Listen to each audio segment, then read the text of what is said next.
नबी का लब पर जो जिक्र है बे मिसाल आया कमाल आया। नबी का लब पर जो जिक्र है बे मिसाल आया कमाल आया।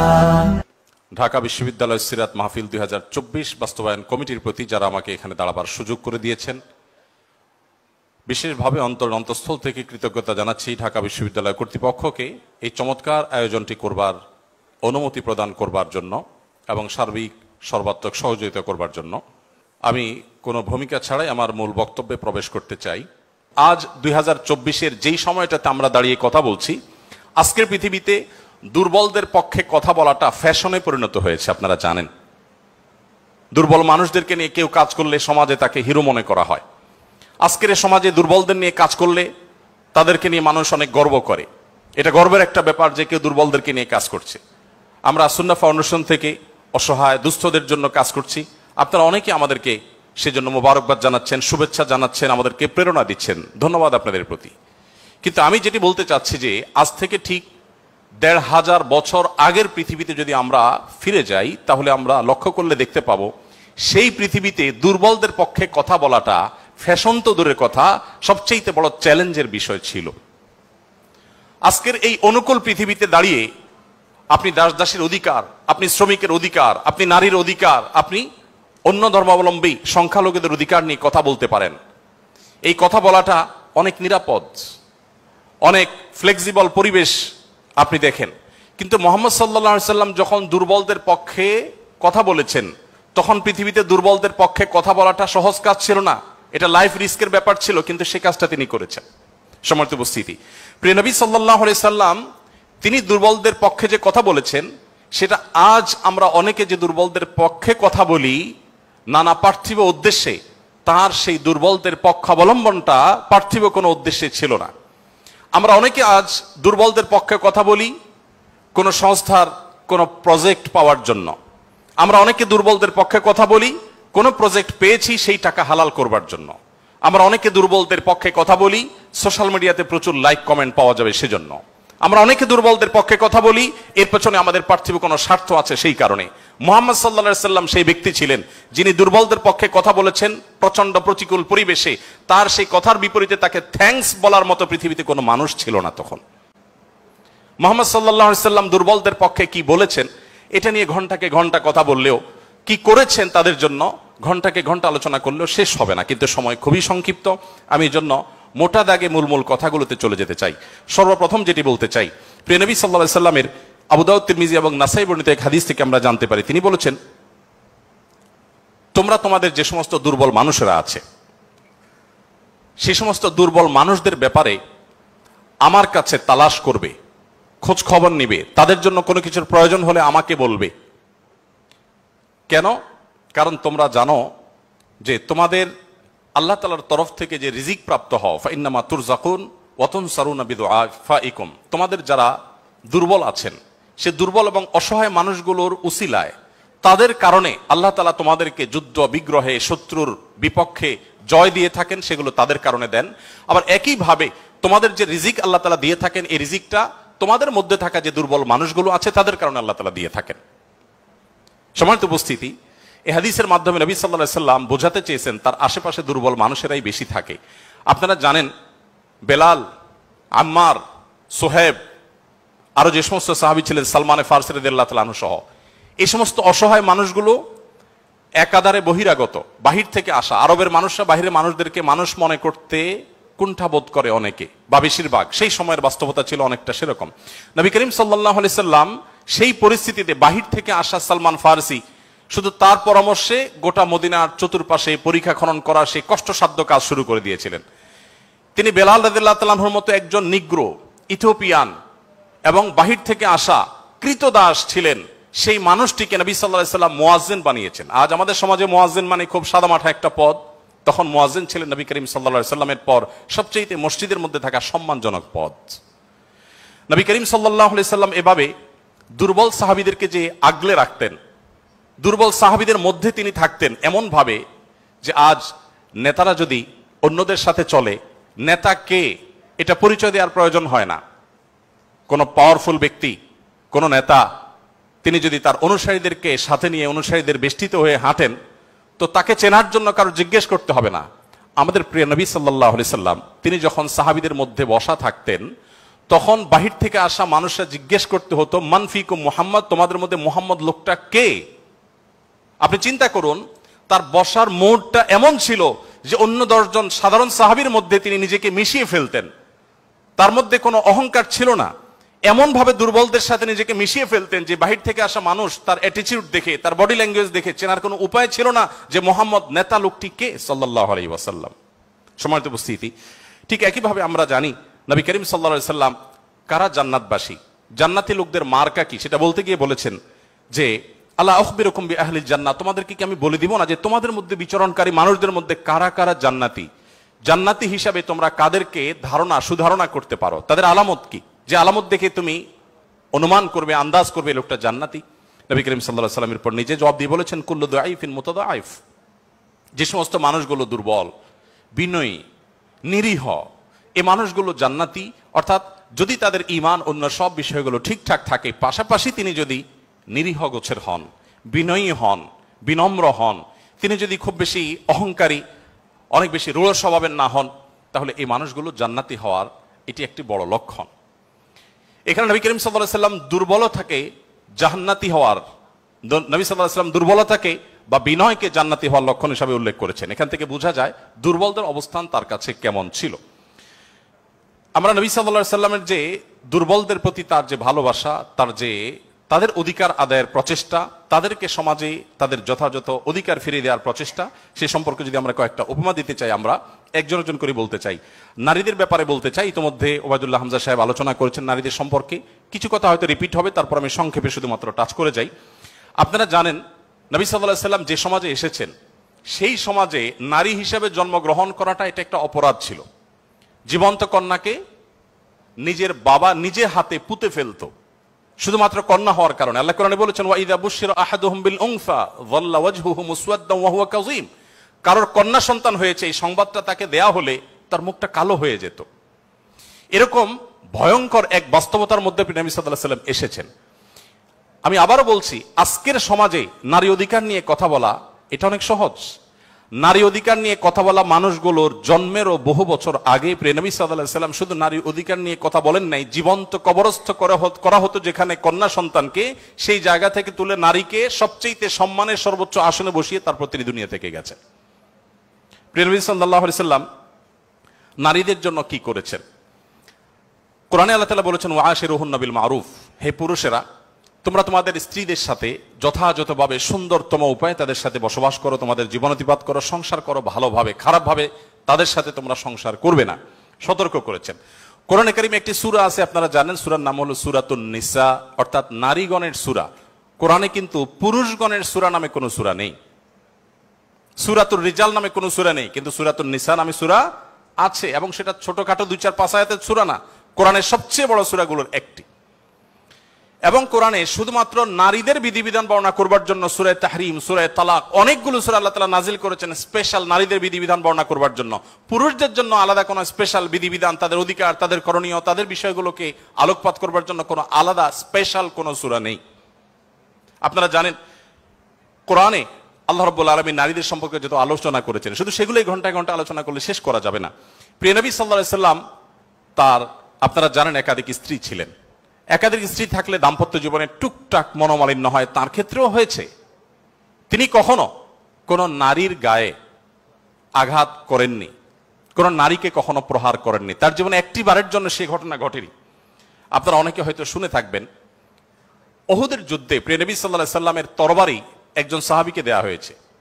তিনি দূর থেকে লক্ষ্য করলেন একজন নারী খুব বিভৎস একটি দৃশ্যের অবতারণা করেছেন, তার নাম ছিল হিন্দা, আপনারা জানেন। তিনি নবী করিম সাল্লাল্লাহু আলাইহি সাল্লামের প্রিয় চাচার লাশ কেটে কলিজা বের করে চাবাচ্ছেন। এরকম নির্মম এবং পাশবিক অত্যন্ত ভয়ঙ্কর একটি চিত্র ওই সাহাবী দেখতে পেয়ে নবী সাল্লাল্লাহু আলাইহি সাল্লামের তরবারি তার হাতে, তিনি দৌড়ে দূর থেকে আফসা আফসা দেখছেন, কাছাকাছি গেলেন। কাছাকাছি গিয়ে দেখতে পেলেন, দূর থেকে তিনি বুঝতে পারেন না যে ইনি ভদ্রলোক না ভদ্র মহিলা। খুব কাছে এসে দেখলেন যে তিনি একজন নারী। তিনি তখন বলেছেন পরবর্তীতে যে আমি তরবারিটা তুলেছিলাম যে তার শিরকে আমি তার ধড় থেকে, দেহ থেকে আলাদা করে দিব। কিন্তু তৎক্ষণাৎ আমার মনে হলো এই তরবারিটা তো সেই মানুষটার যে মানুষ কোনোদিন কোনো নারীর গায়ে আঘাত করেন নাই। আমি যত কঠিন দৃশ্যই দেখি না কেন, আমি নবী সাল্লাল্লাহু আলাইহি সাল্লামের তরবারি দিয়ে কোনো নারীকে আঘাত করতে পারি না। তিনি সেই অবস্থাতে এরকম ভয়ঙ্কর একটি দৃশ্য দেখার পরও নবী করিম সাল্লাল্লাহু আলাইহি সাল্লামের জীবন চরিত্রের মধ্যে তিনি নারীদেরকে যেভাবে সম্মান দিতেন, মর্যাদা দিতেন, শুধুমাত্র সেই বিষয়টিকে স্মরণ করে তরবারিকে খাপে ঢুকিয়ে তিনি সেখান থেকে ফিরে এলেন। প্রিয় নবী সাল্লাল্লাহু আলাইহি ওয়াসাল্লাম তিনি যুদ্ধের ময়দানে কয়েক শ্রেণী মানুষকে কোনোভাবেই যেন হত্যা না করা হয় তার জন্য আগে থেকে বলে রেখেছেন, এবং যুদ্ধের আগে যোদ্ধাদেরকে, মুজাহিদদেরকে বলে রাখতেন, খবরদার রণাঙ্গনে শত্রুপক্ষের অন্য সব মানুষকে আঘাত করলো, নারীদেরকে আঘাত করবে না। আপনারা এই জন্য সাহাবীদের মধ্যে পুরুষ সাহাবীদের শহীদ হওয়ার অনেক লম্বা ফিরিস্তি বা লিস্ট আপনারা দেখতে পান। মহিলা সাহাবীদের লিস্ট খুব বেশি একটা দেখা যায় না, যদিও পুরুষদের আল্লাহর জন্য জীবন উৎসর্গ করার এই পথের সর্বপ্রথম পথ নির্দেশ করেছেন যিনি, অবাক করা বিষয় হলো তিনি একজন নারী, সুমাইয়া রাদিয়াল্লাহু তাআলা আনহা। প্রিয় ভাইরা আমার, নবী করিম সাল্লাল্লাহু আলাইহি সাল্লাম তার জীবনের একেবারে শেষের দিকের বক্তব্যগুলোর, ভাষণগুলোর একটি ছিল ইস্তাউসু বিন নিসাই খায়রা, তোমরা নারীদের ব্যাপারে আমার কাছ থেকে ভালো ওসিয়ত গ্রহণ করো। অর্থাৎ আমি তোমাদেরকে ওসিয়ত করছি, আমি জীবনের শেষ মুহূর্তে, অন্তিম মুহূর্তে তোমাদেরকে উপদেশ দিচ্ছি, নারীদের বেলায়, মহিলাদের ব্যাপারে তোমরা ভালো আচরণ করবে, এটি আমার কাছ থেকে শুনে রাখো। নবী করিম সাল্লাল্লাহু আলাইহি ওয়াসাল্লাম তিনি তিনটি জিনিসকে খুব বেশি ভালোবাসতেন, তিনটি জিনিস তার কাছে খুব বেশি প্রিয় ছিল। আপনারা অনেকে হাদিসটি জানেন। তার একটি ছিল সুগন্ধি, তিনি পারফিউম, আতর খুব পছন্দ করতেন। আরেকটি ছিল সালাত, নামাজ, এটি তার চক্ষু শীতলতার কারণ ছিল, তার অনেক ভালো লাগতো নামাজ আদায় করতে। আরেকটি ছিল নারী। এখানে নারী প্রিয়র অর্থ হলো বাবা এবং মায়ের মধ্যে নবী সাল্লাল্লাহু আলাইহি সাল্লাম বাবার চাইতে মাকে বেশি প্রায়োরিটি দিতেন। সন্তানের মধ্যে ছেলে এবং মেয়ের মধ্যে মেয়েকে বেশি ভালোবাসতেন, এত বেশি ভালোবাসতেন যে প্রিয় নবী সাল্লাল্লাহু আলাইহি সাল্লামকে আল্লাহ তাআলা ছেলে সন্তান দিয়েছেন, তাদের সবাইকে শৈশবে মৃত্যু দিয়েছেন, তার একমাত্র চারটি কন্যা সন্তানকে বাঁচিয়ে রেখেছেন। দিন শেষে তিনি কন্যাদের বাবা হয়ে বেঁচেছিলেন, ছেলেদের বাবা হয়ে বেঁচে ছিলেন না।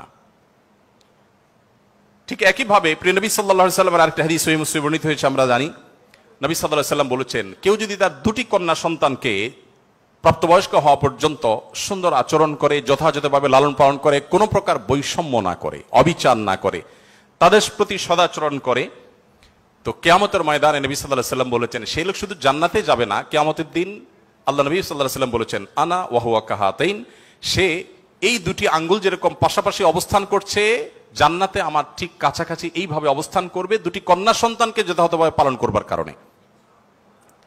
আমি জানি না আপনারা নিশ্চয় অনেকে অনেক হাদিস পড়ে থাকবেন, আপনারা এমন কোন হাদিস পেয়েছেন কিনা যে 1 ডজন ছেলে সন্তান লালন পালন করলে এইরকম কোন ফজিলত এর কথা কোথাও বলা হয়েছে? আপনারা দেখেছেন এরকম কোন হাদিস? আমি অন্তত পাই নাই যে 1 ডজন ছেলে লালন পালন করেছে কোনো মা বাবা, তার বিনিময়ে তাদেরকে নবী সাল্লাল্লাহু আলাইহি সাল্লাম বলেছে যে 12টা যেহেতু করেছে, দুটা মেয়ের বিপরীতে 12টা ছেলে করেছে, একটা পুরস্কার হোক না, এরকম কোন পুরস্কারের কথা আমার জানা নেই।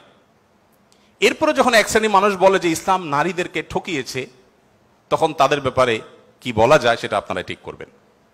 সম্মানিত উপস্থিতি, নবী করিম সাল্লাল্লাহু আলাইহি ওয়াসাল্লাম বলেছেন, কোন বাবা, কোন অভিভাবক, কোন প্যারেন্টস, কোন মা যদি কোনো কন্যার কারণে, কন্যার দায়গ্রস্ত হয়ে পড়েন, সমাজের মানুষের কুসংস্কারের কারণে যদি তার মুখটা ছোট হয়ে যায়, কোন কারণে তিনি যদি কোনটা সময় পরিস্থিতির মধ্যে পড়ে যান, এরপরও তিনি যদি সেই মেয়েদেরকে লালন পালন করার ক্ষেত্রে কোনো কার্পণ্য না করেন, সমাজের বিরুদ্ধে দাঁড়িয়ে বুক টান টান করে যদি তার কন্যাদেরকে তিনি ভালোবাসা দেন, সদাচরণ করেন, তাদের অধিকার যথাযথভাবে দিয়ে দেন,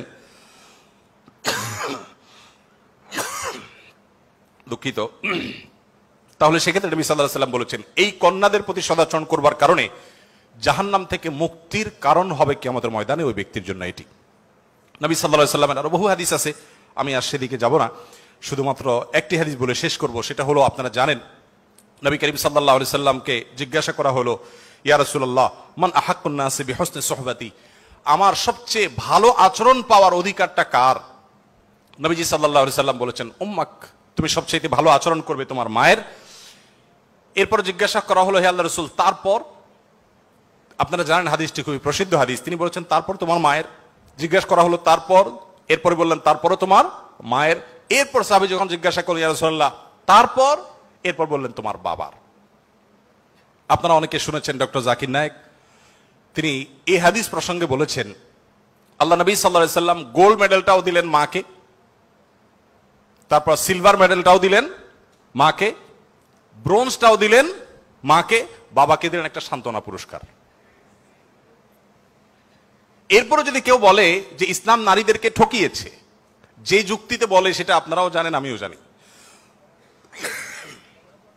বলা হয় বাবার সম্পদে ছেলে যদি 2 টাকা পায়, মেয়ে 1 টাকা পায়। এখানে মেয়ের প্রতি অবিচার করা হয়েছে। আপনারা জানেন এর মতো হাস্যকর একটা দাবি আরেকটি হতে পারে না। কারণ ছেলে বেচারা, এতক্ষণ শুধু মেয়েদের কথা বলছি, আসলে একটু ছেলেদেরকে আমরা দুর্বল হিসেবে দেখি। ছেলে বেচারা প্রাপ্তবয়স্ক হওয়ার পর বাবা মা তার ভরণ পোষণ দিতে বাধ্য নন। যদি বাবা মা বলেন যে তুমি প্রাপ্তবয়স্ক হয়ে গেছো, তোমার চাল ডাল তুমি জোগাড় করো, বাবা মা সেটা বলতে পারেন, সে রাইট তাদের আছে।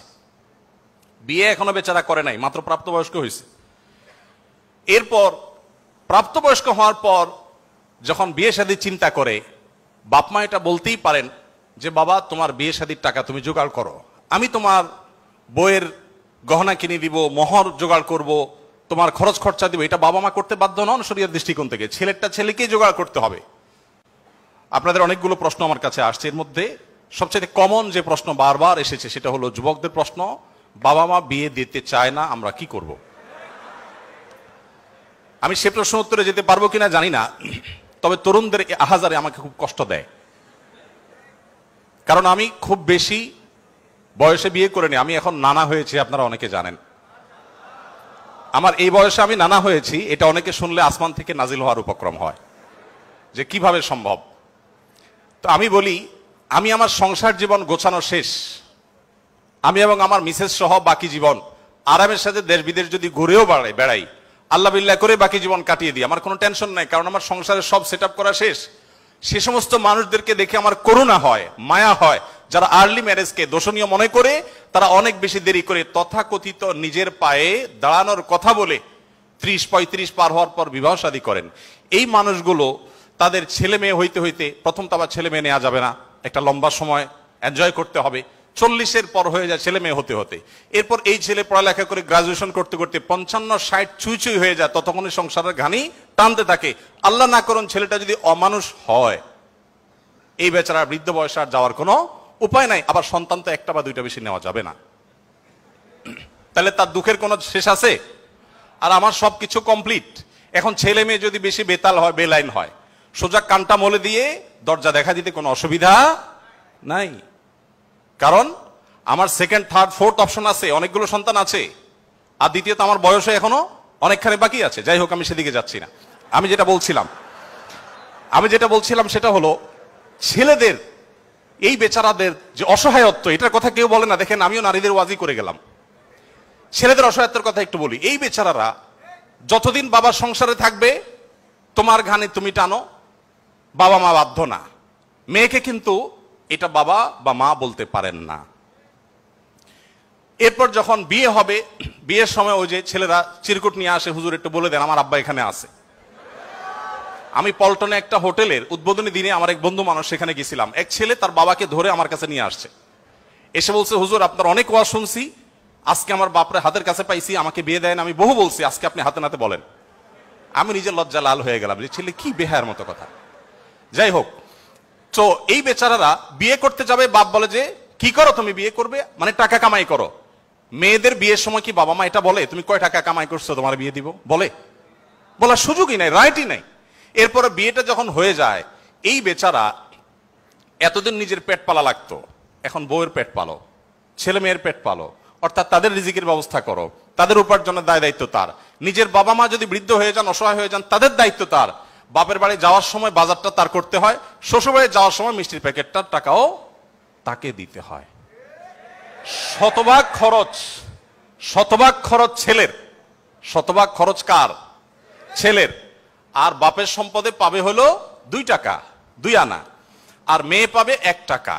তার অন্যের খরচ তো দূরের কথা, নিজের খরচই তার উপরে বর্তায় না। ইসলাম কি তাকে কম দিয়েছে না বেশি দিয়েছে? একজনকে 2 টাকা দিয়ে বাজারে পাঠিয়ে বিরাট বড় ফর্দ দেখাই দিয়েছেন, এতগুলো সব তোমাকে আনতে হবে। আরেকজনকে 1 টাকা দিয়ে বললেন যে তুমি শুধুমাত্র এই টাকা দিয়া যা খুশি তা করতে পারো। তাহলে এই 1 টাকা যাকে দেওয়া হয়েছে তার অধিকার কি কম দেওয়া হয়েছে না বেশি দেওয়া হয়েছে? আল্লাহর সাথে পাল্লা দিলে গোল্লা যাওয়া ছাড়া কোনো উপায় থাকে না। যারা নিজের বিবেক দিয়ে আল্লাহ সুবহানাহু ওয়া তাআলার বিচারকে, বিশ্লেষণকে বিচার করতে চায়, তারা আল্লাহর উপরে ওই যে খোদার উপরে খোদাগিরি বলে যে সে মূর্খতা ছাড়া আর কিছুই করছে না। আমি শ্রদ্ধা রেখে তাদের প্রতি এটা বলতে বাধ্য হলাম।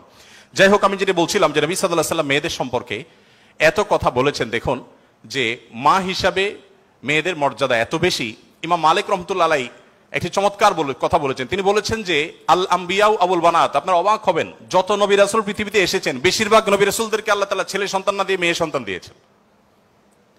যাই হোক, মেয়েদের ব্যাপারে কথা বেশি হয়ে যাচ্ছে, এক পেশে হয়ে যাচ্ছে, আমরা একটু অন্য কোন অপশনে চলে যাই।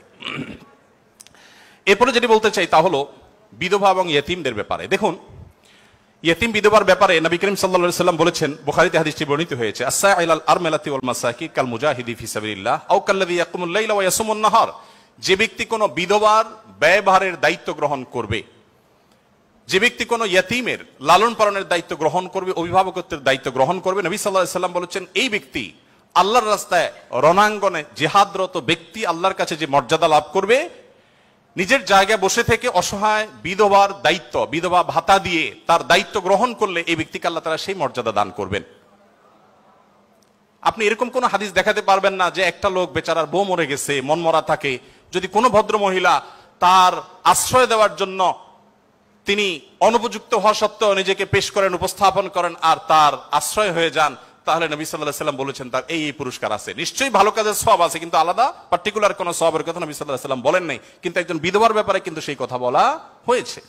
ইয়েতিমের ব্যাপারে নবী সাল্লাল্লাহু আলাইহি ওয়াসাল্লাম বলেছেন, আনা ওয়া কাফিলুল ইয়াতিমি কাহাতাইন। আমি এবং ইয়েতিমের অভিভাবক, যিনি ইয়েতিমের দায়িত্ব নেন, এই দুইজন এই দুটি আঙ্গুলের মতো পাশাপাশি জান্নাতে অবস্থান করবো। আপনারা অনেকে বলতে পারেন যে জান্নাতে এই লোক নবীর কাছে থাকবে, এর আগে শুনলাম 2টা কন্যা লালন পালন করলে সেও নবী সাল্লাল্লাহু আলাইহি ওয়াসাল্লামের কাছে থাকবে, তো নবী সাল্লাল্লাহু আলাইহি ওয়াসাল্লামের কাছে কতজন থাকবে?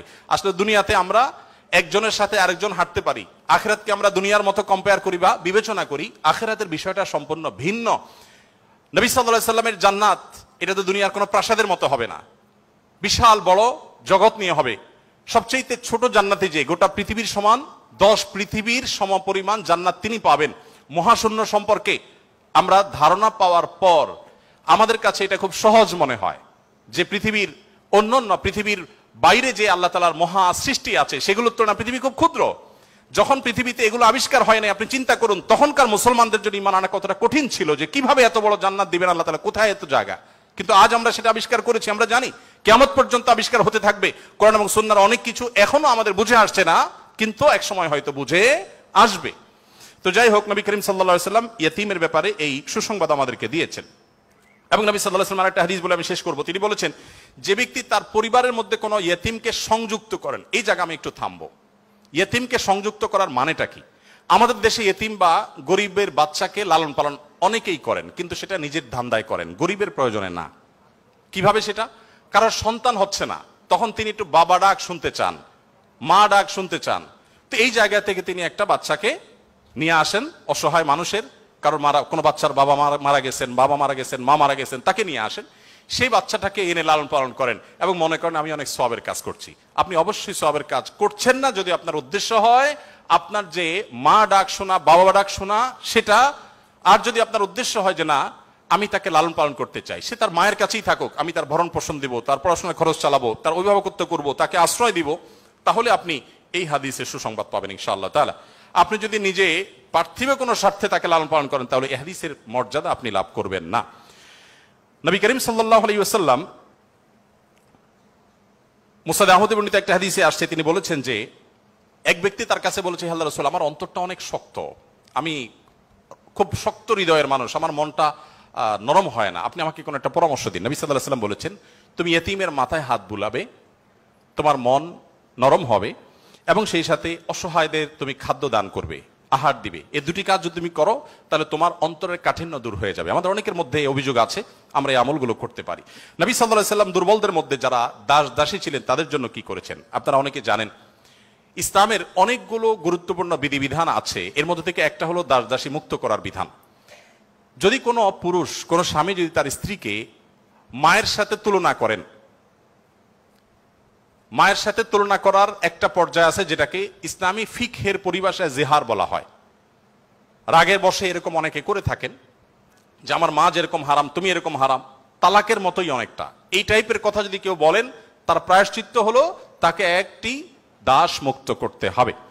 কেউ যদি ইচ্ছাকৃতভাবে রোজা ভঙ্গ করেন, তাহলে তার প্রায়শ্চিত্ত হলো তাকে একটি দাস মুক্ত করতে হবে। কেউ যদি শপথ করে শপথ রক্ষা না করেন, ভঙ্গ করেন, তাহলে তাকে দাস মুক্ত করতে হবে। কেউ যদি কোনো মানুষকে হত্যা করেন, ভুলে হত্যা করেন, তার প্রায়শ্চিত্তগুলোর মধ্যে থেকে একটা হলো তাকে দাস মুক্ত করতে হবে। এভাবে ইসলাম অনেকগুলো ভুলের প্রায়শ্চিত্ত হিসাবে অন্য কোনো অপশনের চাইতে দাস মুক্তিকে প্রায়োরিটি দিয়েছে, গুরুত্ব দিয়েছে। নবী সাল্লাল্লাহু আলাইহি ওয়াসাল্লাম বারবার বলেছেন, কারণ তিনি চাইতেন মানুষ দাস না থাকুক, মানুষ মুক্ত হয়ে যাক। নবী সাল্লাল্লাহু আলাইহি ওয়াসাল্লাম আজকের পৃথিবীর মতো ফ্যাক্টরি রেভলিউশনের পর মানুষের মুক্তির জন্য বা দাস প্রথার বিরুদ্ধে তিনি কথা বলেছেন এমন না। আমি আগেই বলেছি, আজ পৃথিবীতে বহু দুর্বলদের পক্ষে কথা বলা মানুষ পাবেন, তার সবগুলোই বেশিরভাগই দেখবেন স্বার্থের কারণে। আমরা নিজেরাও দুর্বলদের সহযোগিতা করি। এই যে বন্যা গেল, অনেকেই বন্যার সময় ত্রাণ নিয়ে গেছেন জাস্ট একটা ছবির জন্য, অনেকে ত্রাণ নিয়ে গেছেন, কষ্ট করেছেন, শুধু তার একটা লাইভ দরকার, কিছু লাইক দরকার, কিছু কমেন্ট দরকার, কিছু বাহবা দরকার। তো নবী সাল্লাল্লাহু আলাইহি সাল্লাম দাস দাসীদের মুক্তির জন্য কথা বলেছেন সেই সমাজে যখন দাস দাসী ছিল আজকের যুগে বিএমডব্লিউর মালিক হলে যেরকম গর্বের, দাস দাসী থাকা সেরকম গর্বের। এরকম মূল্যবান অ্যাসেট কোনো বিনিময় ছাড়া মুক্ত করে দেওয়ার জন্য নবী সাল্লাল্লাহু আলাইহি সাল্লাম উৎসাহিত করতেন। শুধু তাই নয়, আপনারা জানেন যে নবী করিম সাল্লাল্লাহু আলাইহি সাল্লাম বলেছেন, কোন দাসকে যদি কেউ মুক্ত করে, তাহলে ওই দাসের প্রতিটি অঙ্গকে মুক্ত করার বিনিময়ে যে ব্যক্তি এই কাজটি করলেন, আল্লাহ তাআলা ওই ব্যক্তিকে তার ওই অঙ্গকে জাহান্নাম থেকে মুক্তির পরওয়ানা দান করবেন। নবী সাল্লাল্লাহু আলাইহি ওয়াসাল্লাম আরেকটি হাদিসে আছে, তিনি বলেছেন জীবনের শেষ কথা। নবী সাল্লাল্লাহু আলাইহি ওয়াসাল্লামের জীবনের শেষ কথা কি আমরা জানি, অনেকে জানি, আসসালাতু আসসালাত ওয়া মা মালাকাত আইমানুকুম। অর্থাৎ নবী করিম সাল্লাল্লাহু আলাইহি ওয়াসাল্লামের জীবনের শেষ কথা ছিল, তোমরা নামাজের ব্যাপারে দায়িত্বশীল থাকবে, নামাজের ব্যাপারে দায়িত্বশীল থাকবে এবং তোমাদের দাস দাসীদের ব্যাপারে দায়িত্বশীল আচরণ করবে। এটা ছিল তার জীবনের শেষ কথা। একটা মানুষের কাছে দাস দাসীদের অধিকার কত গুরুত্বপূর্ণ হলে, অধীনস্থ মানুষগুলোর অধিকার কত গুরুত্বপূর্ণ হলে জীবনের শেষ কথা এটা বলে চলে যান যে তোমরা তাদের ব্যাপারে খবরদার সদাচরণ করবে, তাদের প্রতি কোনো জুলুম অবিচার করবে না। আপনারা অনেকে আবু মাসউদ আনসারী রাদিয়াল্লাহু তাআলা আনহুর নাম শুনেছেন।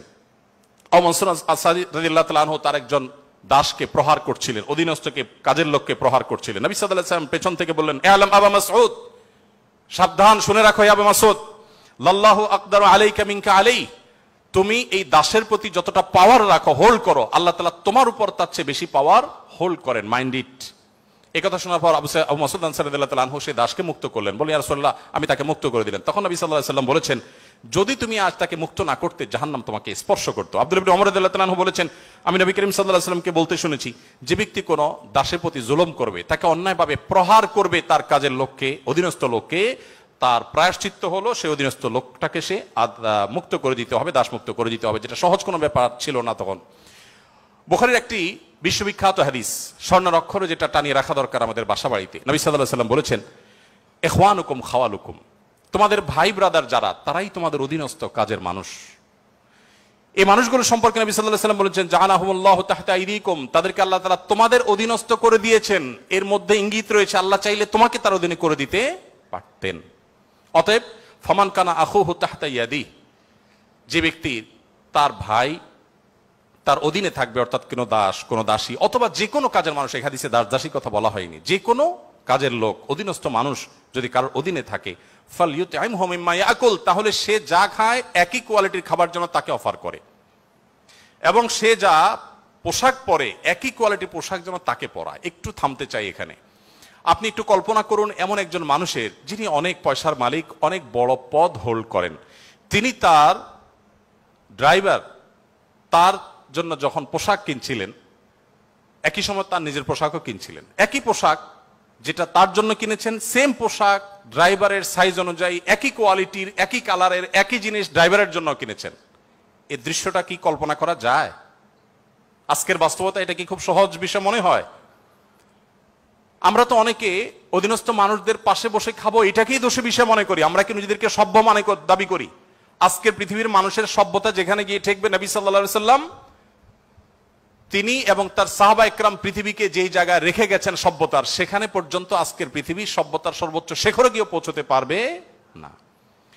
নবী করিম সাল্লাল্লাহু আলাইহি ওয়াসাল্লাম তিনি তাকে একবার জিজ্ঞাসা করা হলো যে, হে আল্লাহ রাসূল, আমাদের যে কাজের লোক আছে, খাদেম আছে, এই লোকগুলোর যত ভুল করে কয়বার মাফ করা যায় আপনি একটু বলেন? মানে এটা সীমা আছে তো, কতবার মাফ করা যায়? নবী করিম সাল্লাল্লাহু আলাইহি ওয়াসাল্লাম চুপ থাকলেন। লোকটা আবার একই কথা বললেন, নবী সাল্লাল্লাহু আলাইহি ওয়াসাল্লাম চুপ থাকলেন। তিনি আবার যখন বললেন, নবী করিম সাল্লাল্লাহু আলাইহি ওয়াসাল্লাম বলেছেন, দিনে 70 বার মাফ করবা। কতবার? এর মানে হলো তুমি নিজেকে নিয়ন্ত্রণহীন করবে না। এই বিষয়ে অবশ্য ওয়াজ করা অনেক সহজ, আমল করা অনেক কঠিন। আল্লাহ তাআলা আমাদেরকে আমলের তৌফিক দান করুন। এভাবে নবী করিম সাল্লাল্লাহু আলাইহি ওয়াসাল্লাম দুর্বলদের পক্ষে, দুর্বলদের অধিকার আদায়ের জন্য অনেক কথা বলেছেন। সেই সময় যখন দুর্বলদের পক্ষে কথা বলা আজকের মতো ফ্যাশনের বিষয় ছিল না। আজ যারা অধিকারের কথা বলে, তাদের জন্মেরও হাজারো বছর আগে প্রিয় নবী সাল্লাল্লাহু আলাইহি ওয়াসাল্লাম এই মানুষগুলোর অধিকার আদায় করে উন্নতির চরম শিখরে রেখে গেছেন। পৃথিবী আবার তাদেরকে অবনমন করেছে। আজ সেজন্য আমাদেরকে কথা বলতে হচ্ছে। সম্মানিত উপস্থিতি, নবী করিম সাল্লাল্লাহু আলাইহি ওয়াসাল্লাম তিনি অন্য ধর্মাবলম্বীদের অধিকার নিয়ে যত কথা বলেছেন, অনেক লম্বা কথা বলতে হবে, আমার হাতে একেবারে সময় নেই। আমি শুধু এটুকু বলবো, আল্লাহ তাআলা কোরআনে কারিমে বলেছেন, লা ইয়ানহাকুমুল্লাহু আনিল্লাযীনা লাম ইউকাতিলুকুম ফিদ-দীন ওয়া লাম ইখরিজুকুম মিন দিয়ারিকুম আন তাবাররুহুম ওয়া তুকসিতু ইলাইহিম ইন্নাল্লাহা ইউহিব্বুল মুকসিতিন। যে সমস্ত অন্য ধর্মাবলম্বীরা তোমাদেরকে তোমাদের দেশ থেকে বের করে দেয়নি, তোমাদের উপর কোনো যুদ্ধ চাপিয়ে দেয়নি, অর্থাৎ শান্তিপূর্ণ সহাবস্থান করছে, তাদের প্রতি সদাচরণ করতে তোমাদের আল্লাহ তোমাদেরকে নিষিদ্ধ করেনি না, বরং আল্লাহ তাআলা সদাচরণকারী, ন্যায়নিষ্ঠ আচরণকারীকে ভালোবাসেন। তার মানে সংখ্যালঘুদের প্রতি, অন্য ধর্মাবলম্বীদের প্রতি কোনো মুসলিম যদি সদাচরণ করে, এই লোক আল্লাহর ভালোবাসা পাবে। বাংলাদেশে মানুষ ধর্মপ্রাণ, এদেশে ওলামা একরাম দায়িত্বশীল। এজন্য আমি প্রায় বলি, আমাদের আশেপাশে অন্য যে কোনো দেশের সংখ্যালঘুদের চাইতে আমাদের দেশের সংখ্যালঘুরা আলহামদুলিল্লাহ অনেক ভালো আছে। সেজন্য আমরা অনেক হ্যাপি এবং সুখী। আমরা চাই তারা আরো ভালো থাকুক। আমাদের আশেপাশের বিভিন্ন দেশে বহু ধর্মীয় দাঙ্গা হয়েছে, শত শত মানুষ মারা গেছে। বাংলাদেশের আজও পর্যন্ত কখনোই ধর্মীয় দাঙ্গায় শত শত মানুষ তো দূরের কথা, ডজন ডজন মানুষ মারা গেছে, এমন কোনো ঘটনা কখনো শোনা। সংখ্যালঘুদের নির্যাতনের যে সমস্ত বিচ্ছিন্ন ঘটনা ঘটে, এটা আমরাও জানি, আমাদের সংখ্যালঘু ভাই বোনেরাও জানেন। এটা দিন শেষে রাজনৈতিক ফায়দা হাসিলের নীল নকশা ছাড়া আর কিছুই নয়। বাংলাদেশের সবচেয়ে বড় ধর্মীয় শিক্ষা প্রতিষ্ঠান হাটহাজারী মাদ্রাসার ঠিক কোল ঘেঁষে একটা মন্দির, আমি সেই মাদ্রাসার ছাত্র। এত প্রাচীন এই মন্দির এবং মাদ্রাসাও প্রাচীন, শতবর্ষী মাদ্রাসা এবং প্রাচীন মন্দির। কেউ বলতে পারবে না যে মাদ্রাসার হাজার হাজার ছাত্রের কেউ কোনোদিন একটা ঢিল সেই মন্দিরে নিক্ষেপ করেছেন অথবা মন্দির থেকে পাল্টা এরকম কিছু হয়েছে, কেউ বলতে পারবে না। বাংলাদেশের মানুষের সাম্প্রদায়িক সম্প্রীতির যে উদ্যম দৃষ্টান্ত, পৃথিবীর অনেক উন্নত দেশেও সে দৃষ্টান্ত নাই। এটা আমরা কোত্থেকে পেয়েছি? ইসলাম থেকে পেয়েছি। আমাদের সংখ্যালঘু ভাই বোনদের প্রতি সদাচরণ করতে আমাদের ইসলাম বলে, ভালো মুসলিম হওয়ার প্রয়োজনে আমাদের এটা করতে হচ্ছে। অতএব আমরা যত বেশি ভালো মুসলিম হতে পারবো, আমাদের সংখ্যালঘু ভাই বোনরাও তত নিরাপদে থাকবেন। নবী সাল্লাল্লাহু আলাইহি ওয়াসাল্লাম বলেছেন, যেই ব্যক্তি কোনো অমুসলিম, যিনি মুসলিম ভূখণ্ডে বসবাস করার পারমিশন নিয়ে আসছেন, ধরুন বাইরে থেকে ভিসা নিয়ে এসছেন, অনুমোদিত তার বসবাসটা, এরকম কোন অন্য ধর্মাবলম্বীকে যদি কোনো মুসলমান হত্যা করে, এই মুসলমান এই হত্যার কারণে জান্নাত তো দূরের কথা, জান্নাতের ঘ্রাণও সে পাবে না। মানুষটা কিন্তু অন্য ধর্মাবলম্বী। নবী সাল্লাল্লাহু আলাইহি ওয়াসাল্লাম একটা ইহুদির লাশ নিয়ে যাওয়া হচ্ছিল, তিনি সম্মান প্রদর্শন করলেন। সাহাবীরা বললেন, ইয়া রাসূলুল্লাহ, ইহুদির লাশ আপনি সম্মান প্রদর্শন করছেন? নবী সাল্লাল্লাহু আলাইহি ওয়াসাল্লাম বলেছেন, আলাইসাত নাফসা, সে কি মানুষ না? লোকটা ইহুদি হতে পারে কিন্তু তিনি মানুষ না। আব্দুল্লাহ ইবনে ওমর রাদিয়াল্লাহু তাআলা বাসায় ছাগল জবে হয়েছে, তিনি বাহির থেকে এসে জিজ্ঞাসা করলেন, আহাদাইতুম লিজারনাল ইয়াহুদি, আমাদের ইহুদি প্রতিবেশী বাসায় গোশত পাঠিয়েছো? বাসার লোকজন বলল, না তো। তখন তিনি বললেন, আল্লাহ রাসূল সাল্লাল্লাহু আলাইহি ওয়াসাল্লাম প্রতিবেশীর অধিকার নিয়ে এত কথা বলেছেন যে নিজের সম্পদে তাদের হিস্সা আল্লাহ তাআলা নির্ধারণ করে দেওয়ার উপক্রম হয়েছিল, আর তোমরা কেন প্রতিবেশী বাসায় খাবার পাঠাওনি? আমাদেরকে আরো ডেভেলপ করতে হবে। আমাদের আশেপাশে কোনো হিন্দু বসবাস করেন, আপনার পাশে ফ্ল্যাটে, পাশের বাড়িতে, আপনি কয়দিন তার বাসায় খাবার পাঠিয়েছেন, গিফট পাঠিয়েছেন? অথচ ইসলাম কিন্তু সেই নির্দেশ আমাদেরকে করে। যাই হোক, নবী করিম সাল্লাল্লাহু আলাইহি ওয়াসাল্লাম চতুষ্পদ জন্তু, পশু পাখির প্রতি তার যে দয়া ছিল, তারা দুর্বল, তারা অসহায়, তাদের পক্ষে নবী সাল্লাল্লাহু আলাইহি ওয়াসাল্লামের যে অবস্থান ছিল, একবার আপনারা জানেন বিখ্যাত হাদিস, নবী সাল্লাল্লাহু আলাইহি ওয়াসাল্লাম বলেছেন যে অনেক আগের একটি ঘটনা, এক লোক তিনি যাচ্ছিলেন কোথাও পানি পান করার জন্য, কোন একটা কুয়াতে তিনি নেমেছেন, উঠে দেখতে পেলেন একটি কুকুর পিপাসায় সেরকম উসফুস করছে, তখন তিনি তার পোশাক খুলে পানিতে চুবিয়ে সে পানির চিবিয়ে ওই কুকুরকে খাওয়ালেন। এই হাদিসটি দুই রকম আছে, একজন পুরুষের ক্ষেত্রে আছে তিনি তার পায়ের মোজা খুলেছেন, একজন নারীর কথা আছে তিনি তার ওড়না খুলে এই কাজটি করেছেন। ওই নারী ব্যভিচারিণী হওয়া সত্ত্বেও আল্লাহ তাআলা একটি প্রাণীর প্রতি এই ভালোবাসা, এই সম্প্রীতি দেখাবার জন্য তাকে মাফ এবং নাজাত দিয়ে দিয়েছেন। নবী সাল্লাল্লাহু আলাইহি ওয়াসাল্লাম বলেছেন যে এর বিপরীতে একজন নারী, আপনারা সেটাও শুনেছেন অনেকে, যে একটি ইবাদত গুজার একজন নারী একটি বিড়ালকে বেঁধে রেখেছিলেন এবং সে বিড়ালকে বেঁধে রাখতে রাখতে এক পর্যায়ে না খেয়ে বিড়ালটি মারা গেছে, তাকে খাদ্য দেননি। শুধুমাত্র এই কারণে তিনি ইবাদত গুজার হওয়া সত্ত্বেও আল্লাহ তাআলা ওই নারীকে জাহান্নামী হিসেবে ঘোষণা করেছেন, শুধুমাত্র একটা প্রাণীর জীবনের প্রতি এই হেয়ালিপনা করার জন্য। এখন প্রাণী তো দূরের কথা, মানুষের জীবন আমরা শেষ করে ফেলছি নির্দয়ভাবে। নবী করিম সাল্লাল্লাহু আলাইহি সাল্লামের আরো হাদিস আমরা জানি, একটা পাখির দুটি বাচ্চাকে কেউ একজন ধরে নিয়ে গেলেন। নবী আলাইহিস সালাম যখন দেখলেন এই কাজটি কেউ করেছে, তখন বললেন যে কে কাজটি করেছো? তখন নবী করিম সাল্লাল্লাহু আলাইহি সাল্লাম তাকে ডেকে বললেন, যাও, এই যে পাখি, মা পাখিটা সে ছটপট করছে আমি দেখতে পাচ্ছি, এই বাচ্চাগুলোকে সেখানে রেখে আসো, এটা তোমার জন্য জায়েজ নাই, মা পাখির বাচ্চাগুলোকে তুমি ছিনিয়ে আনবে জাস্ট তোমার বিনোদনের জন্য। তখন নবী করিম সাল্লাল্লাহু আলাইহি সাল্লাম ওই নির্দেশ সাহাবীকে করেছেন এবং ভৎসনা করেছেন এই কাজটি করবার জন্য। এর বিপরীতে আরেকটা ঘটনা আমরা জানি, এর পাশাপাশি আরেকটা ঘটনা আমরা জানি, নবী সাল্লাল্লাহু আলাইহি সাল্লাম এক ব্যক্তিকে দেখলেন তিনি পিপিলিকার উপদ্রব থেকে বাঁচার জন্য আগুন দিয়ে পোড়াচ্ছেন। তিনি বলেছেন, খবরদার, লা ইউআযযিবু বিন-নার ইল্লা রাব্বুন নার, আগুন দিয়ে পুড়িয়ে নির্মম ভাবে তুমি এটাকে হত্যা করতে পারো না। যদি হত্যা করতেই হয় তাহলে তুমি এমনি পিষে মেরে ফেলো, অন্য কোনো ভাবে মেরে ফেলো, নির্মম ভাবে তুমি মারতে পারো না। আমাদের অনেকে দেখবেন যে ওই যে এক ধরনের আঠা পাওয়া যায় ইঁদুর মারার, সে আঠা দিয়ে ইঁদুর মারার চেষ্টা করেন, নির্মম ভাবে মৃত্যু, হত্যা করা বা নিধন করা, এটা জায়েজ নাই। সে আপনাকে উপদ্রব করে, আপনি হত্যা করতে পারেন, কিন্তু নির্মম ভাবে হত্যা করবার বা হত্যাকে আপনি এনজয় করবেন এই অধিকার আপনাকে ইসলাম দেয়নি। নবী করিম সাল্লাল্লাহু আলাইহি ওয়াসাল্লাম তার সাহাবী আব্দুল ইবনে সাঈদ ইবনে জুবায়ের বলেছেন যে সাহাবী আব্দুল ইবনে ওমর রাদিয়াল্লাহু তাআলা আনহু একবার যাচ্ছিলেন, দেখলেন যে কুরাইশের কিছু যুবক কিছু পাখিকে বেঁধে রেখে তীর নিক্ষেপ করছিলেন হাত সই করার জন্য, এবং ওই পাখিগুলোর যে মালিক তাকে বলেছেন যেটা লাগবে না, মিস হবে, ওই তীরটা তোমার, বিনিময়ে তুমি তীর পেয়ে যাবে, আর লাগলে তো পাখি মারা যাবে। এটা জাস্ট মজা করছিল তারা। দেখেন আল্লাহ নবী সাল্লাল্লাহু আলাইহি ওয়াসাল্লামের সাহাবী আব্দুল ইবনে ওমর যখন এসেছেন, জাস্ট তাকে দেখেছে, দেখার সাথে সাথে দৌড়ে পালিয়ে গেছে তারা, ওই যুবকরা, কারণ জানেন যে নবী সাল্লাল্লাহু আলাইহি ওয়াসাল্লামের সাহাবী কোন প্রাণীর প্রতি নির্মমতাকে সহ্য করবেন না, চলে গেছে তারা।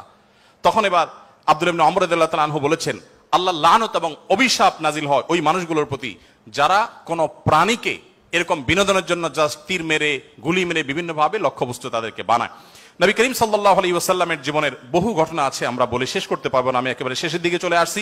একবার নবী করিম সাল্লাল্লাহু আলাইহি ওয়াসাল্লাম একটি ওট দেখতে পেলেন, খুব ক্ষীণকায়, জীর্ণশীর্ণ, দুর্বল, এবং তার চোখে পানি। নবী সাল্লাল্লাহু আলাইহি ওয়াসাল্লাম তার শরীরের উপরে খুব আলতো করে হাত বুলিয়ে দিলেন। তখন সেই ওটের আচরণ দেখে বর্ণনাকারী সাহাবী বলছেন মনে হচ্ছিল সে অনেকটা প্রশান্তি অনুভব করেছে। তখন তিনি ওটের মালিককে ডেকে বললেন যে এই ওটকে তুমি কেন ভালো করে খাবার দাবার দাও না, তার ব্যাপারে তুমি আল্লাহকে কেন ভয় করো? নবী সাল্লাল্লাহু আলাইহি ওয়াসাল্লাম তাকে সতর্ক করলেন। ঠিক একইভাবে নবী সাল্লাল্লাহু আলাইহি ওয়াসাল্লাম ঐতিহাসিক একটি হাদিস সহিহ মুসলিম বর্ণিত, তিনি বলেছেন, ইন্নাল্লাহা কাতাবাল ইহসানা আলা কুল্লি শাই ফাইদা কাতালতুম ফাহসিনুল কিতলাহ ওয়া ইযা যাবাহতুম ফাহসিনুজ যিবহা। যদি কেউ কোন প্রাণীকে জবে করতে হয়, জবে করে খেতে হয়, আল্লাহ তার জন্য হালাল করেছেন, সেও যেন নির্মম ভাবে জবে না করে।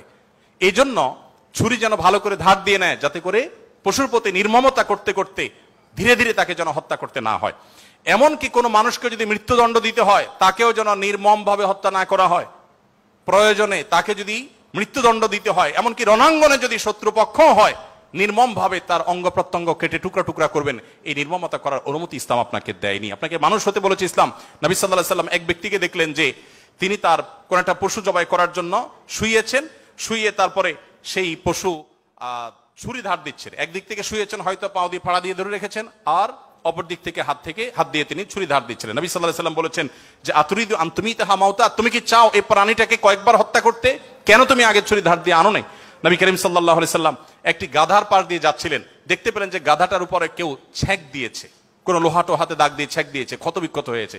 নবী সাল্লাল্লাহু আলাইহি ওয়াসাল্লাম বলেছেন, লাআনাল্লাহুল্লাযী ওয়াসামা, যে ব্যক্তি গাধাটাকে ছেক দিয়েছে, আল্লাহর লানত, আল্লাহর রহমত থেকে সে বঞ্চিত হয়ে অভিশাপ তার উপরে নাজিল হবে। নবী করিম সাল্লাল্লাহু আলাইহি ওয়াসাল্লাম এক ব্যক্তিকে দেখলেন যে তিনি বলছেন, হে আল্লাহর রাসূল, আমি যখন ছাগল জবে করি তখন আমি যাতে অপ্রয়োজনে কষ্ট দিতে না হয়, নির্মমতা করতে না হয়, সেদিকটা খেয়াল করে। নবী সাল্লাল্লাহু আলাইহি ওয়াসাল্লাম বলেছেন, রহিমাকুল্লাহ, তুমি যদি ছাগলের প্রতি দয়া পরবশ হও, আল্লাহ তাআলা তোমার প্রতি দয়া পরবশ হবেন। ভাইরা আমার, এমনকি তৃণলতা গাছপালা এগুলো প্রয়োজন ছাড়া যদি কেউ কাটে, নবী সাল্লাল্লাহু আলাইহি ওয়াসাল্লাম বলেছেন ওই ব্যক্তির মাথায় আল্লাহ তাআলা জাহান্নামের আগুন নিক্ষেপ করেন। প্রয়োজন ছাড়া যদি বৃক্ষ নিধন করে কেউ। আমি যদি সারাদিন সারা রাত বলি, হয়তো নবী সাল্লাল্লাহু আলাইহি ওয়াসাল্লাম দুর্বলদের অধিকার আদায়ের জন্য কি করেছেন, শুধু কথা বলেননি, কি করেছেন সেগুলো বলে হয়তো শেষ করা যাবে না। আমাদের সময় অনেক আগেই শেষ হয়ে গেছে। আমি শুধুমাত্র শেষের দিকে আসছি এবং বলতে চাই, আজকে যে জায়গায় আমি দাঁড়িয়ে কথা বলছি, এই বিশ্ববিদ্যালয় সহ বহু বিশ্ববিদ্যালয়, বিশেষ করে পাবলিক বিশ্ববিদ্যালয়গুলো, যেগুলো মেধাবীদের, দেশের সবচেয়ে বড় বড় ভালো মেধাবীদের সবচেয়ে বড় বিচরণ ক্ষেত্র, এই জায়গা থেকে আমাদের আনন্দের অনেক ইতিহাস যেমন রচিত হয়েছে, দুই একটি দুঃখের এবং বেদনার ঘটনাও এখানে ঘটতো। তার মধ্যে থেকে একটি হলো র্যাগিং এর ঘটনা। নতুন একজন শিক্ষার্থী, যেখানে পুরাতন শিক্ষার্থী বা বড় ভাইদের কাছে, সিনিয়রদের কাছে স্নেহ ভালোবাসা পাওয়ার কথা, র্যাগিং এর নামে তাকে অপমানিত করা, অপদস্থ করা, তাকে হ্যারাসমেন্ট করা, তাকে অপমান অপদস্থ করে পশুর মতো বুনো আনন্দে মেতে ওঠা, এটা আমাদের দেশের অনেক শিক্ষা প্রতিষ্ঠানের একটি অঘোষিত কালচারে পরিণত হয়েছিল। আমরা আশা করব এই পশুত্ব, এই নির্মমতা, এটা আমাদের দেশে আর কোনো শিক্ষা প্রতিষ্ঠানে কোনোদিন ফিরে আসবে না। আমরা সবাই যদি দায়িত্বশীল হই, আমরা সবাই যদি মানুষ হই, ভালো মুসলমান হতে হলে ভালো মানুষ আমাদেরকে হতে হবে। আমরা যদি ভালো মানুষ হই, তাহলে আমাদের দ্বারা এরকম ঘটনা কখনো ঘটতে পারে না। একজন মানুষের কষ্ট কারোর আনন্দের কারণ হতে পারে না। নবী করিম সাল্লাল্লাহু আলাইহি ওয়াসাল্লাম বলেছেন, যে ব্যক্তি কোনো ছোটদের প্রতি স্নেহ করে না, ভালোবাসে না, সে আমার উম্মত না। ছোট এবং জুনিয়রদের প্রতি যদি স্নেহ মমতা না থাকে, ভালোবাসা না থাকে, সে আর যা হোক নবী করিম সাল্লাল্লাহু আলাইহি ওয়াসাল্লামের উম্মত হিসাবে পরিচিতি পাবে না। অতএব র্যাগিং এর এই অপসংস্কৃতিকে ঝেঁটিয়ে শিক্ষা প্রতিষ্ঠানগুলো থেকে বিদায় করতে হবে আপনাদেরকেই। সবাই রাজি আছেন তো ইনশাআল্লাহ? আল্লাহ তাআলা আমাদের সবাইকে সেই তৌফিক দান করুন। সময় উপস্থিতি, আমাদের আসরের সময় হয়ে গেছে অনেক আগেই। আমি খুব সংক্ষেপে শেষ করলাম। আপনাদের প্রশ্ন, অনেকগুলো প্রশ্ন আমার কাছে আছে, কিন্তু প্রশ্ন আমি এখনো টাচই করতে পারলাম না, তো সেজন্য আমি ক্ষমা চেয়ে নিচ্ছি। নামাজের পর আর কোনো সেশন আদৌ থাকবে কিনা আমি জানি না, তবে যেহেতু প্রশ্নগুলো আপনারা দিয়েছেন, আমি কোনো লাইভে সেটার উত্তর দিয়ে দিতে পারি। আর যদি নামাজের পরে সেশন হয়, তাহলে সেখানে আমরা 15-20 মিনিটে প্রশ্নগুলো উত্তর দেওয়ার চেষ্টা করতে পারি। আর একটি আহ্বান আপনাদের প্রতি আমি রাখতে চাই, সেটা হলো, আপনারা অনেকে আমাদের সাথে বিভিন্ন সময় যোগাযোগ করেন যে আস-সুন্নাহ ফাউন্ডেশনের সাথে আপনারা কিভাবে ইনভলভ হবেন। আপনারা অনেকে হয়তো মনে করেন আমরা শিক্ষার্থী মানুষ, আমরা টাকা পয়সা দিতে পারবো না, তাহলে আস-সুন্নাহ ফাউন্ডেশনের সাথে কিভাবে ইনভলভ হবে। আমি আপনাদেরকে বলতে চাই, আস-সুন্নাহ ফাউন্ডেশনের যে ওয়েবসাইট আছে, asunnahfoundation.org, আমাদের এই ওয়েবসাইটে ভলান্টিয়ার রেজিস্ট্রেশন বা ভলান্টিয়ার নিবন্ধন যে ফিচার আছে, সেখানে ক্লিক করে আপনি আপনার তথ্যপত্র দিয়ে যদি সাবমিট করে রাখেন, আমাদের কাছে আপনাদের ডাটা চলে আসবে। আপনারা যেন আনন্দিত হবেন যে আমাদের ফেনী, লক্ষ্মীপুর, নোয়াখালীতে বন্যা দুর্গতদের যে পুনর্বাসনের কার্যক্রম চলছে, সেখানে প্রায় 45টা টিম, 45টা টিম সেখানে কাজ করছে। এই প্রত্যেকটা টিমে কোনো না কোনো পাবলিক বিশ্ববিদ্যালয়ের ছাত্ররাই নেতৃত্ব দিচ্ছেন। তাদের সাথে কোনো ব্যবসায়ীকে, কোনো চাকরিজীবীকে ট্যাগ করা হয়েছে। 3 জন করে এক একটা টিমে থাকে, তারা সেখানে কাজ করছে, তথ্যপত্রগুলো ভেরিফিকেশন করছে। তাদের তথ্যপত্রের ভিত্তিতে আমরা ইনশাআল্লাহ অসহায় এবং দুস্থ মানুষদের ঘরগুলো বানিয়ে দেওয়ার, কৃষকদেরকে নগদ অর্থ সহায়তা দেওয়ার এবং অন্যান্য কার্যক্রম আমরা পরিচালনা করব। তো আপনারা যদি ফাউন্ডেশনের সাথে ইনভলভ হতে চান, আমি আপনাদের সবাইকে উদাত্ত আহ্বান করতে চাই, এমনকি আমাদের বোনদেরকেও বলতে চাই যে আপনারাও আমাদের ফাউন্ডেশনের ভলান্টিয়ার হিসেবে নিবন্ধন করতে পারেন। আমাদের যখন প্রয়োজন হবে, আমরা কোনো সময় আমাদের নিবন্ধিত ভলান্টিয়ারদেরকে প্রায়োরিটি দিয়ে বিভিন্ন কাজের ক্ষেত্রে আমরা তাদেরকে ইনভলভ করে থাকি। আমরা আশা করি যে আমাদের কল্যাণমূলক কাজে আপনারাও সাথী হবেন, সঙ্গী হবেন। আজকের এই আয়োজন, এত সুন্দর একটি আয়োজন করবার জন্য কর্তৃপক্ষকে আমি ধন্যবাদ জানাই, এবং বিশেষভাবে ধন্যবাদ জানাই আমাকে এখানে এসে কিছু কথা বলবার সুযোগ দেওয়ার জন্য। আমার কথার মধ্যে যদি সঠিক কিছু বলে থাকি আল্লাহর তরফ থেকে, ভুল কিছু বলে থাকলে সেটি আমার তরফ থেকে, শয়তানের তরফ থেকে। আল্লাহ তাআলা আমাদের সবাইকে নবী করিম সাল্লাল্লাহু আলাইহি ওয়াসাল্লামের রঙে রঙিন হওয়ার তৌফিক দান করুন, তার আদর্শবান হওয়ার তৌফিক দান করুন। জাযাকুমুল্লাহ খাইরা। আসসালামু আলাইকুম ওয়া রাহমাতুল্লাহি ওয়া বারাকাতুহু।